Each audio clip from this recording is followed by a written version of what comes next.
Hello and welcome to the Self-Confidence for Immigrants show. My name is Mustafa Hosseini and today I have an amazing guest. My guest is Myke Macapinlac. He is the Program Director of Social Confidence Mastery, and his mission is to help shy guys become socially confident so that they can create the lifestyle that they deserve. His work has been featured in Calgary Herald, Breakfast Television, Shaw TV, and many other places. Myke, welcome. Mustafa, thanks for having me. I really appreciate it. It's great to have you here. Myke, I'll cut to the chase. Please tell us about your immigration story. Where do you come from? How was it for you? And tell us a little bit about that story, please. Yeah, so I was born in a small farm back in the Philippines, and I was raised in the Middle East afterwards, lived there for about 5 years. And if you know anything about, Asia and the Middle East, it's not really the most social culture. I remember when I was living in Saudi, it was considered impolite to even make eye contact with strangers. So when I moved to Canada when I was 16, the first few years was a really big struggle for me because number of things. Number one, back then I used to be massively overweight. I used to weigh 200 pounds, and at 5'5", that was really big.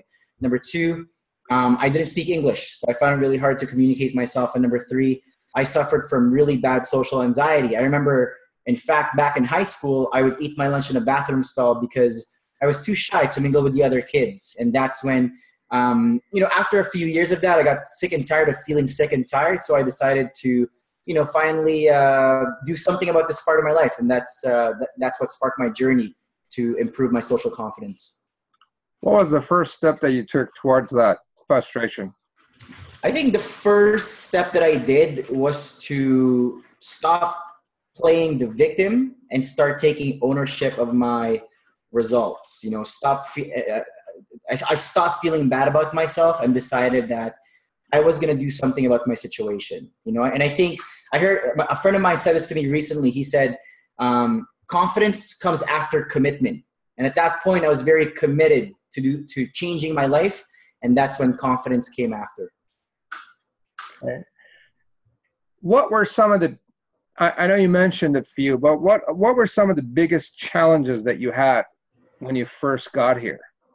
I think the first one was obviously like acclimating to a new environment, both, weather-wise, right? It was my first time experiencing 4 different seasons: summer, winter, fall, and what's the other one? Spring. Spring. Sorry, I forgot. And just like figuring out the culture around me, the norms and the slangs and how people do certain things, right? Like, even dating was so different back in the Philippines compared to Canada, right? So, but the thing is, like, when you come here, like a lot of the things that you're educated on are like legal stuff, right? No one talks about, like the social norms. So it was hard for me to fit in and figure that out without embarrassing myself. Like, I remember seeing snow for the first time and I pulled out an umbrella because I didn't know what to do with it. Wow. Right? Yeah. So what were some of the biggest fears that you had as a new kid to town? How old were you when you first got here? I was 16. What were some of your fears back then? What was bugging you? Feeling like I wasn't going to be accepted, feeling different, because like I looked different, I talked different, I was afraid of being judged. As a matter of fact, I used to be embarrassed of my ethnicity when I moved here, because all the girls that I liked back in high school, they were going for the tall, blonde, blue-eyed guys, right? And then, I couldn't help but compare myself that I'm like, well, like, how come I'm not like one of those guys, right? So I was really embarrassed that I was different. And it wasn't until I found, self-acceptance and I started really appreciating myself and understanding that, hey, like, I'm different. I've got different things to offer than other people. It's when I started recognizing my own value that I was able to develop real confidence. What exactly did you do? Did you read a book? Did you talk to someone? Did you go to a seminar? Did you watch, a YouTube video? How did you go about? What was your process like? My journey to personal development started in taking control of my fitness. Because, I used to be 60 pounds heavier than my current weight, right? Wow. And, full disclosure, when I was younger, I suffered from an eating disorder for a couple of years. And, I just wanted to lose weight really badly. So my journey to self-development started with working out. I started reading about health and fitness. I hired a personal trainer. I started going to the gym. And ironically, I learned a lot of important life lessons while working out, right? Like goal setting, being consistent, showing up when you don't feel like it, working around injuries, being flexible and stuff like that. So a lot of the things that I've learned while changing my body, I was able to apply with other areas of my life. So after I lost the weight and I started getting in shape, the next area of my life that I tackled was my social life, right?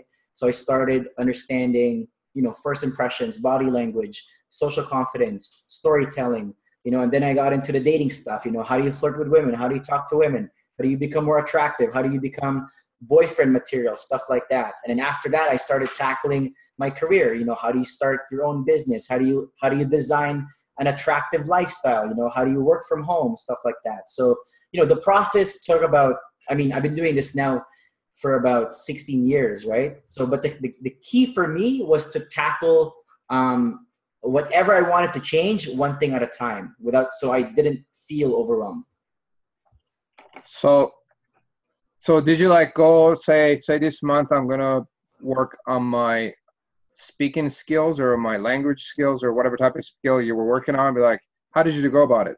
I think I started becoming more methodical after I had transformed my body, because now I was just I was basically just taking the lessons that I've learned from the gym into, again, tackling other parts of my life, right? So when you work out, maybe one day you do one body part, the next day you do a different body part, right? You do a certain sets and reps and ranges of motion and stuff. So I started thinking to myself, I'm like, you know what? If I was able to transform my body just like this, I'm sure improving my social confidence would be this way too.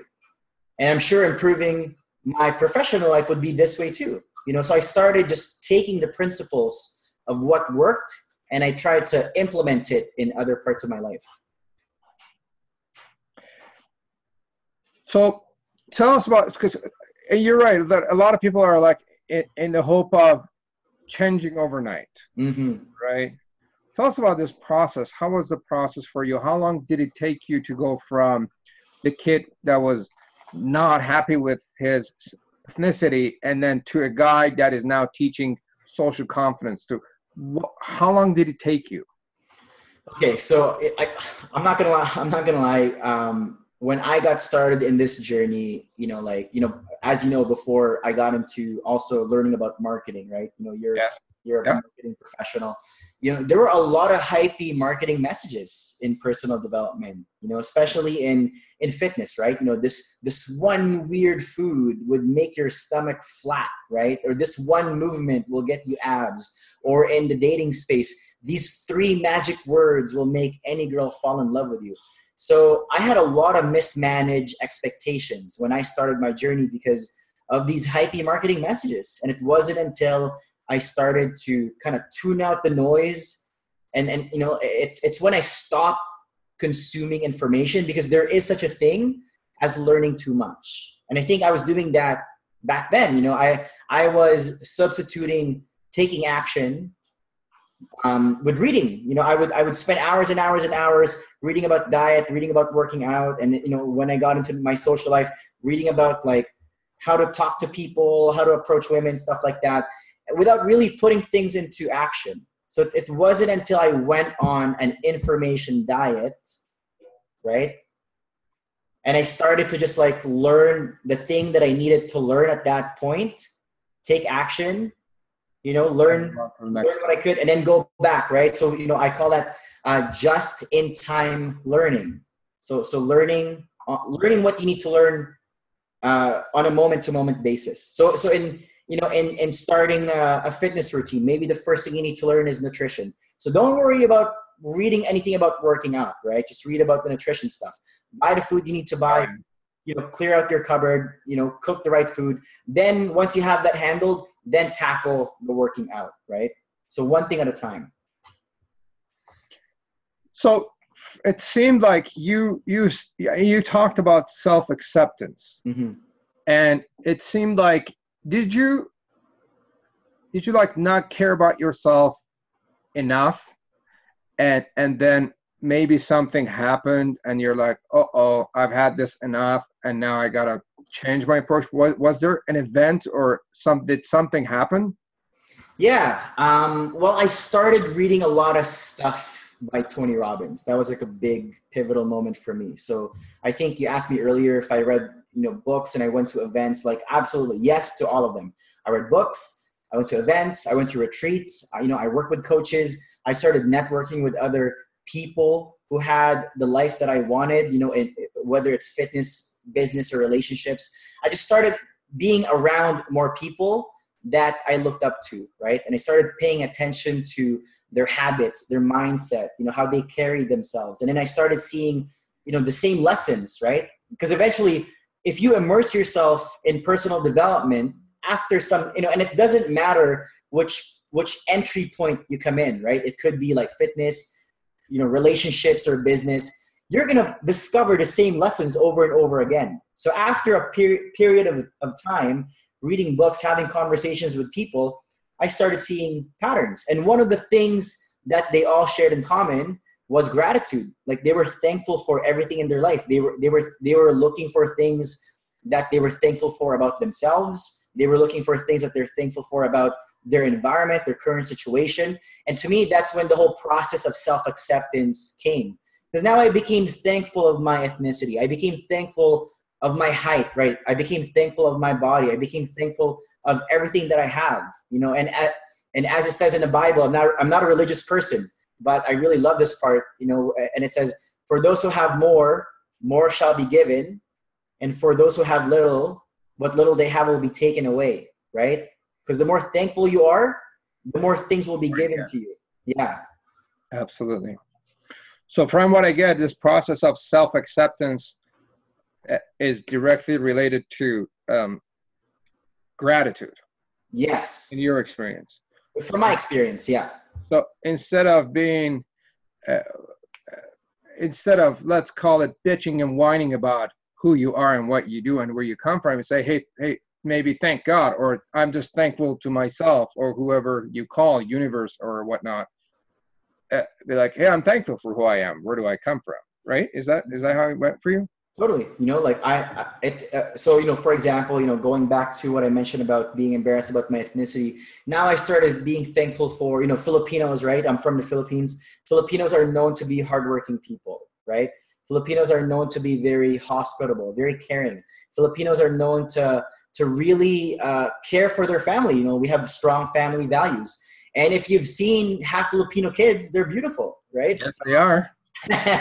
So it's when I started to shift my focus from what I don't have to what's been given to me. When I started minding my own business, staying in my own lane, right? Not looking at what other people are doing, is when I started really accepting who I am as a person, as an individual. So it's more of an internal shift. Yeah, I just stopped. Well, a big thing that I've done is I stopped watching TV. That's been like a huge thing for, I don't consume anymore. I don't watch commercials. I'm not exposed to the news. I don't even know what's going on in the world, right? If it's important enough, I'll hear about it. I don't spend, much time scrolling through Instagram or Facebook. I don't, Yeah.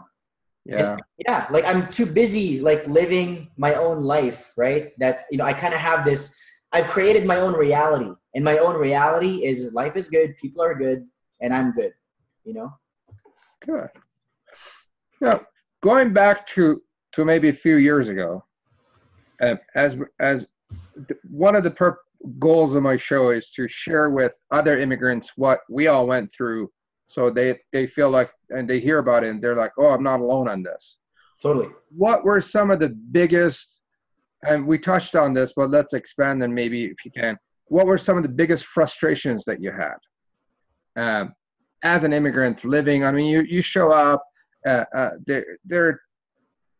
there are different barriers for us to integrate into a society. What were some of those frustrations that you had? The first one is the language barrier. Because when I came here, you know, obviously like I knew how to read and write English. I just never had a lot of opportunity to speak it. Mm-hmm. That was number one. Number two, kind of like what I mentioned earlier, were the social norms. Like I didn't know what was appropriate for certain things. I didn't know like how you're supposed to make friends and how you're supposed to date and like how do you, you know, like how do you meet people? How do you do things in a new country, right? So I didn't know that. I had to figure that out through trial and error. And then the second thing was, the third thing was, I just didn't understand. I think, you know, whether it's in Asia or North America, I think the school system does a poor job educating people about social skills and relationships. Yeah. You know? So like I came in here like literally clueless on how to conduct myself and how to meet people, you know, and back home, like I had to rely, you know, meeting people through relatives, right? Through events, you know, like I had a lot of things that were kind of handed to me, but no one showed me how to create it from scratch. And now that I moved to a new country, I had to create everything from scratch, right? Because when I came here, I only had my family, you know, I went, you know, I started attending a new school. I started a new job at some point, you know, so like a lot of things I had to figure out how to start over, and no one showed me how to do that. I had to learn on the go.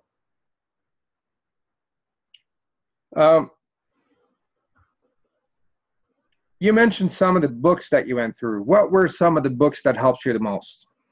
I think the first book that I would recommend to people to read would be, it's called Psycho-Cybernetics by Maxwell Maltz. Uh-huh. And it's a book that tackles your self-image, right? It's, I think the subtitle is The Psychology of Positive Self-Image, right? Because the thing is, you need to be able to see yourself doing something before you actually do it, right? Because a lot of people would immediately defeat themselves. You know, they would say things like, oh, I'm not the kind of person who does that, or that's not me. So if you get in that mindset that you can't do something, then of course you're not going to do it. Right? Absolutely. It all starts with your self-image. So that's number one. The second book that I would recommend would be How to Win Friends and Influence People, right? Dale Carnegie, classic stuff. I mean, I think you can be in Japan, you can be in Canada, you can be in North America, you can be in Europe, you know? And the lessons that Dale Carnegie talks about in that book, you know, I would say like 95% of the lessons would be applicable, right? Regardless, because you're dealing with people, right? Regardless of the culture, you're dealing with people. And then the third book that I would recommend would be, I would say, let's see here. We're talking about confidence, right? Whatever helps you become, and there are books, I guess, that you read that is, the title is not confidence, but when you read it, it affects you, right? I would say the 4-Hour Work Week by Tim Ferriss, because the 4-Hour Work Week. So Tim Ferriss was the guy who invented, you know, the lifestyle design category, right? You know, it didn't exist back in the day. He made it possible for me to realize that I don't have to just go to school, get good grades, get a good job, work for 40 years, and then retire. You know, Tim Ferriss was the one who introduced to me the idea of mini retirements, of creating a business, creating a lifestyle business that, you know, you can live the life that you want now, vacation, surfing, traveling, you know, rock climbing, whatever, and still make a decent living. You don't have to delay your life until you're 60, 65, where you've given up the most fruitful years of your life, right? Slaving away for a company. And then when you're 60, 65 and you're old and you're achy, right? Then you're going to start living your life. So those 3 books have made a huge impact in all areas of my life. Good. What about seminars? Which seminars had good effects on your confidence and in your experience in general that you would recommend to our viewers? Seminars, I've taken programs from PSI. It stands for Personal Success Institute. So I went through a basic seminar. You know, it gave me a good understanding about like my beliefs, my mindset, how your thoughts have vibrations, and understanding how to use the power of the subconscious, right? Yep. And then I went to their retreat in San Francisco. Highly recommended. Totally like because it was a very interactive experience. So that Yep. that took my learning to the next level. I've gone on a lot of marketing seminars as well, which helped me with my business. And again, like once you develop confidence in one area of your life, that spills over in other areas of your life, right? So when you start, kicking ass in business, then you're like, wow, I'm confident in this one part of my life. Like then you start to anchor on that experience, right? You're like, okay, I was able to tackle my business life. Again, same thing with me with fitness. I'm sure I can apply the same lessons into other areas of my life, right? For sure. What do you do to improve your confidence? Do you have any certain type of activities? Totally. Do you go through waves of confidence?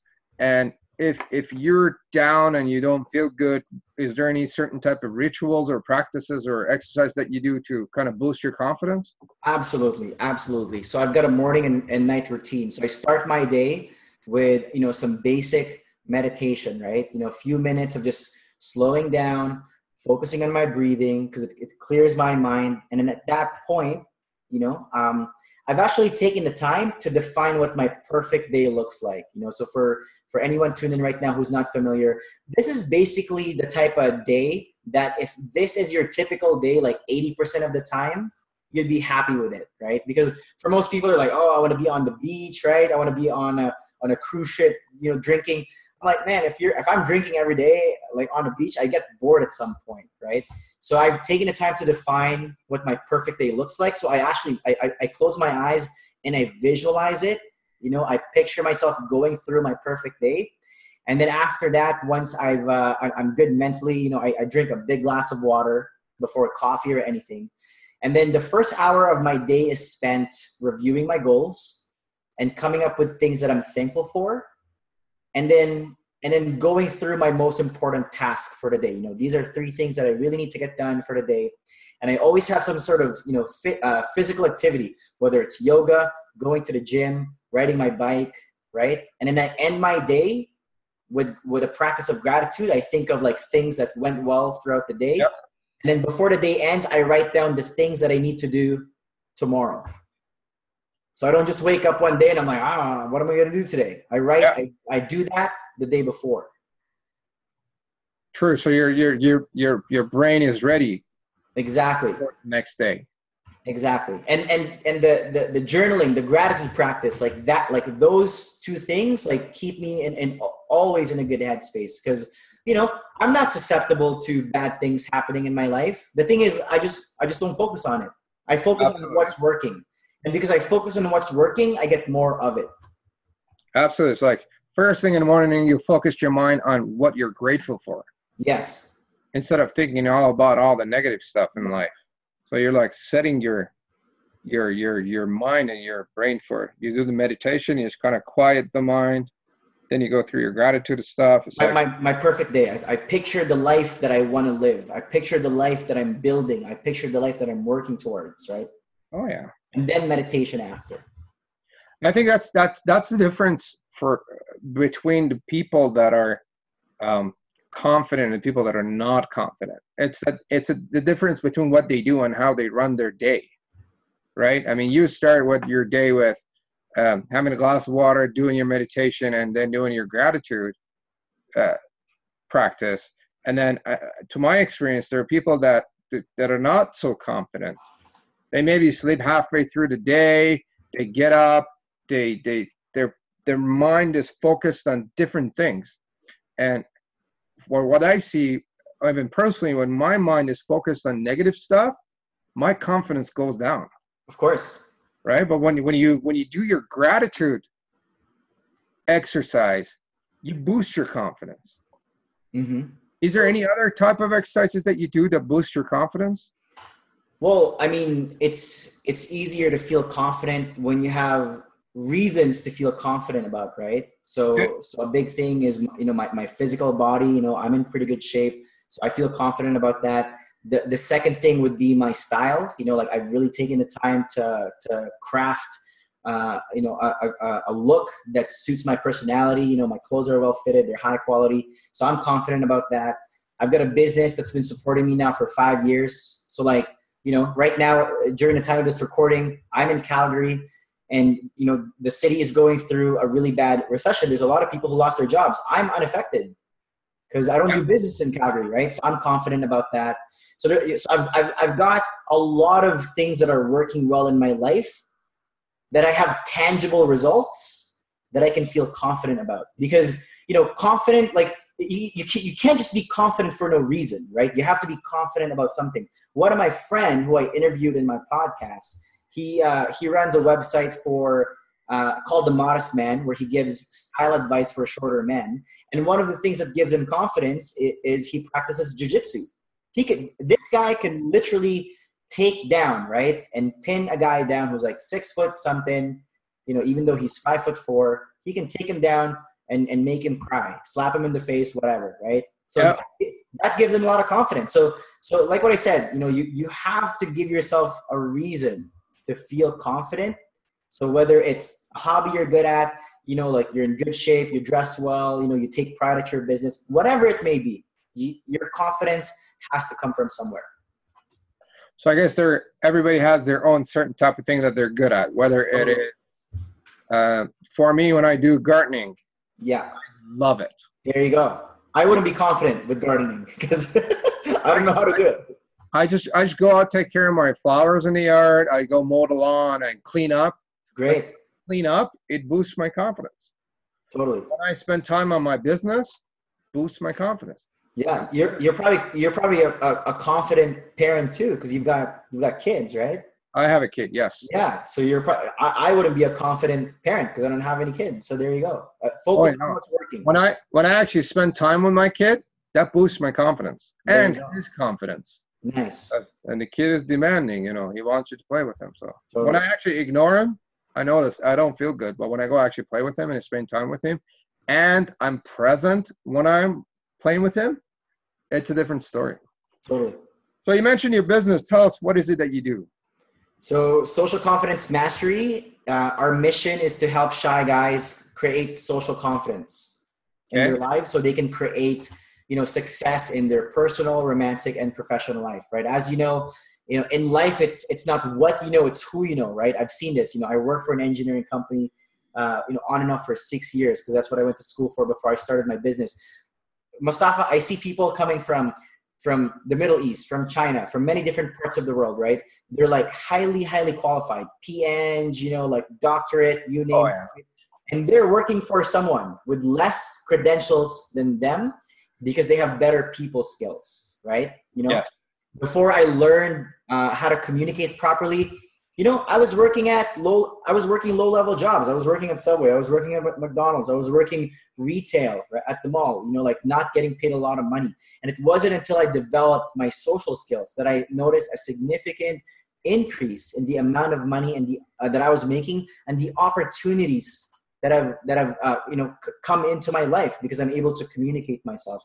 Same thing with my social life and my dating life, right? I've dated some amazing women. I'm friends with some very influential people, and I've been able to do that because I've been able to communicate myself properly. So a lot of guys that we work with, they work in the tech industry, right? They're IT professionals, they're engineers, they work in an office. They're very focused on like working in front of their computer, right? They think that just because they make a lot of money, they think life will just be good. Well, great, your bank account's healthy, but communicating with people, that's a different skill. Like your skill in business doesn't just or work doesn't just automatically transfer over into meeting people, because meeting people requires its own skills, right? Approaching storytelling, how to be funny, how to be a good listener, how to flirt, all these things. That's a different skill set that you have to learn. So we help shy people, successful shy people, develop their social confidence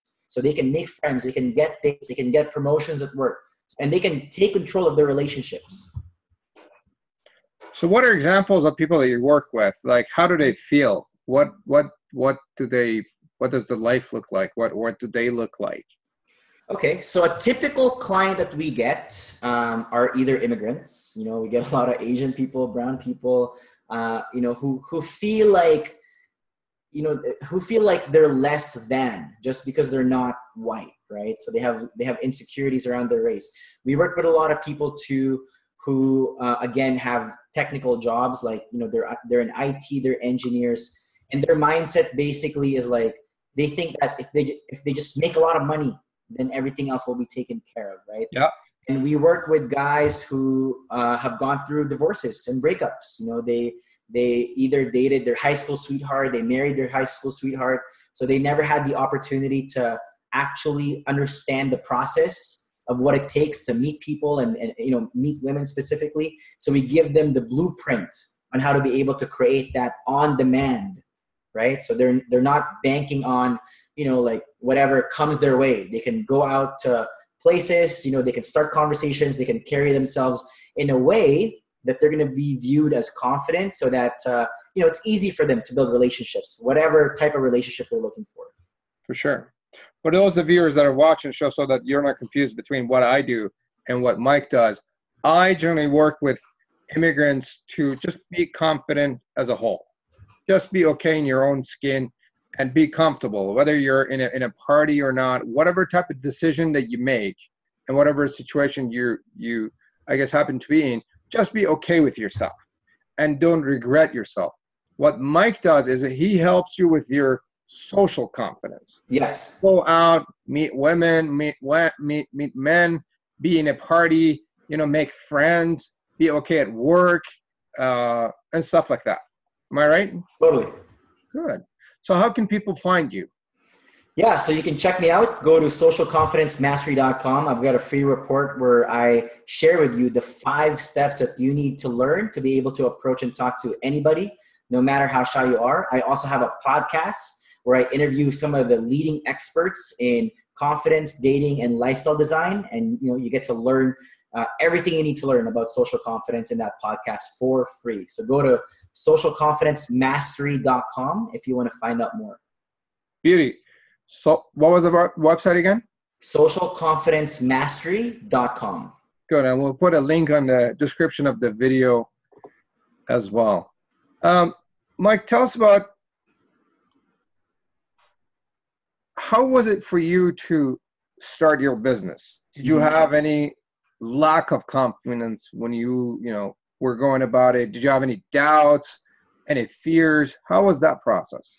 You know what, Mustafa? I think back then when I started my business, I was in so much pain already, mentally and emotionally, working a job that I didn't like, that I, again, kind of, tying back to what I said earlier, confidence comes after commitment, right?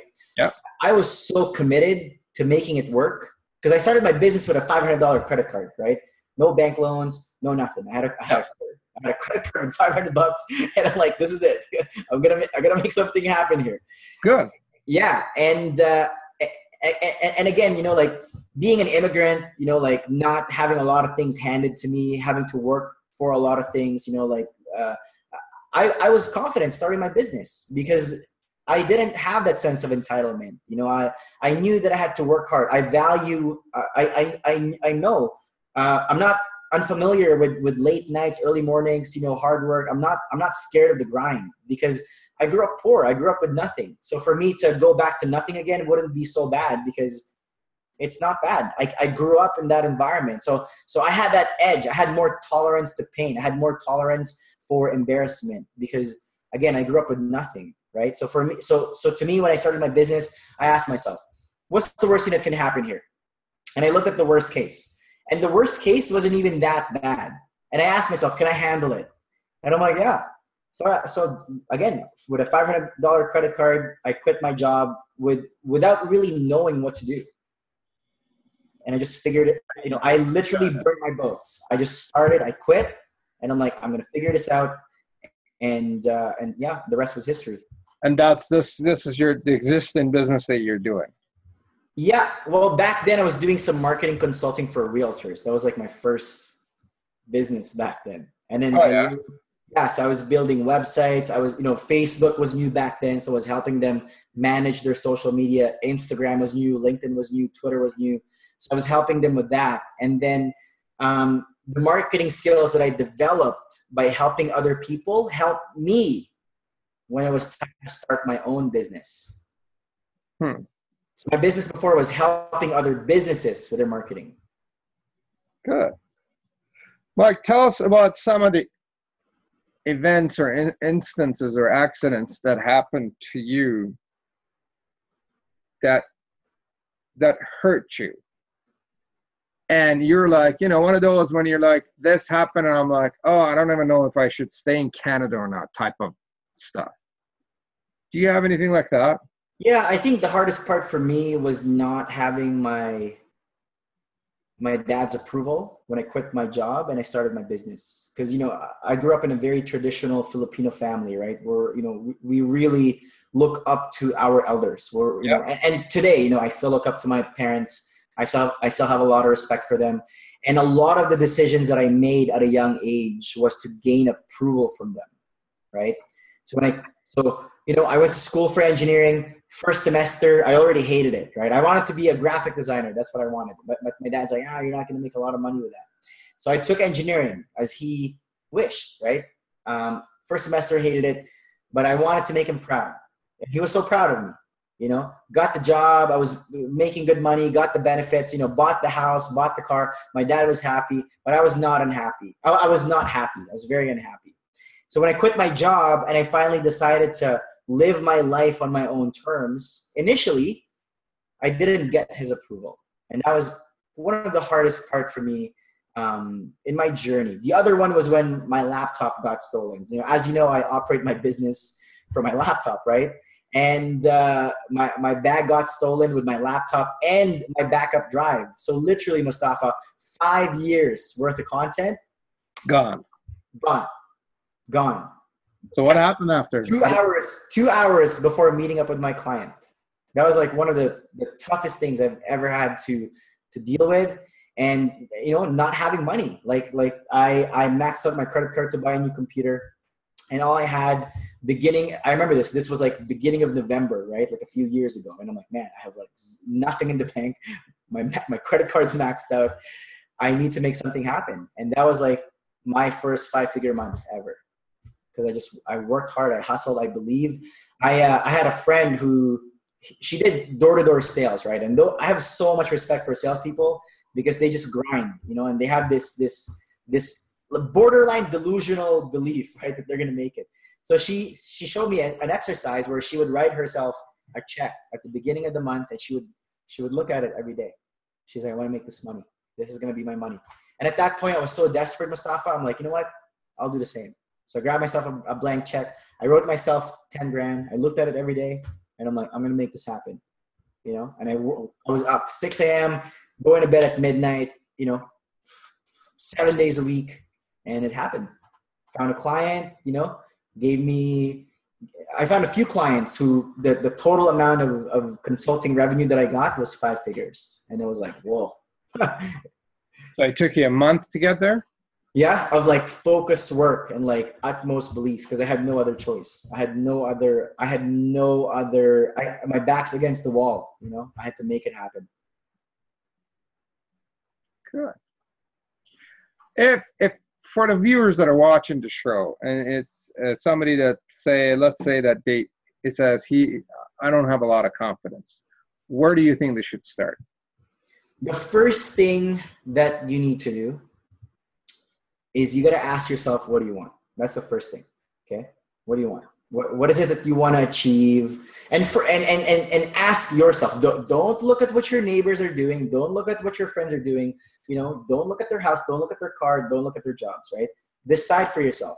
What do I want? Spend some time doing that. Okay. Because sometimes confidence comes down to knowing what you want and just sticking with it. Yeah. Not comparing yourself to other people.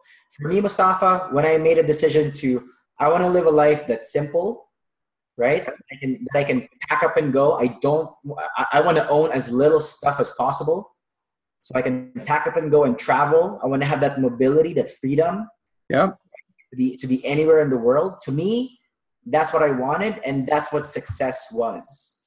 Therefore, when I see friends driving the expensive car, wearing the nicer clothes, living in a bigger house, I don't care, because that's not what I wanted. To me, that's not what success looks like.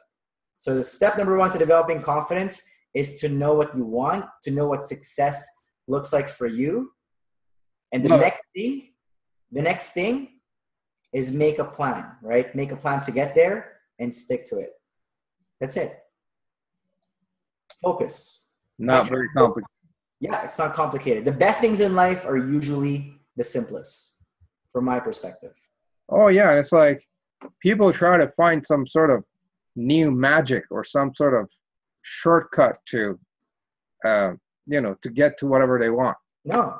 Right? Perfect example, right? To this day, when I go to the gym, I only do 6 movements.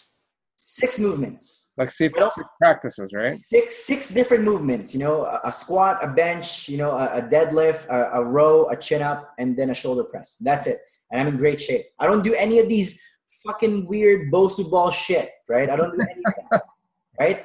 With my business has 3 steps, right? I need traffic. I need people to apply for coaching, and I have 1 product that I sell them. That's it. It's simple. The best things in life are simple. Yeah, sticking to the basics. Yeah. Good. Myke, do you have anything to add to the conversation for the people that are watching? So I know that, the premise of your show is, helping immigrants develop confidence in themselves, right? So I think, for everyone tuning in right now, and if you've gone this far, I applaud you. This is like a 45-minute conversation. So thanks for listening to what I have to say. I really appreciate you taking the time to hear my story and, the conversation that I had with Mustafa. And if you are listening this far, I would say, you're an individual, you've got something of value to offer, right? It's your job to identify it, figure it out, lead with what makes you different, and don't compare yourself to other people, because what you have is a gift that nobody else has, right? It's what makes you unique. So focus on your unique gifts and live your life accordingly. Myke, thank you for joining me today. It's been a great conversation with you, learning. I mean, I've known Myke it's been a few years now. Yeah.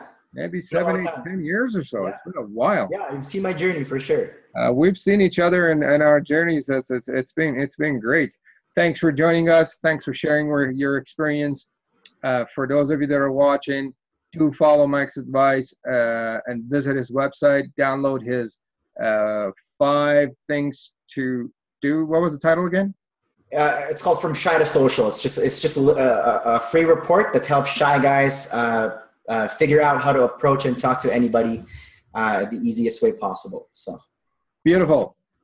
Subscribe to our channel, and if you know anyone that you'd like me to interview, nominate them, send me a message, and I'll reach out to them and do an interview and get their experience and share it with you guys. Thank you for watching. My name is Mustafa with Self-Confidence for Immigrants.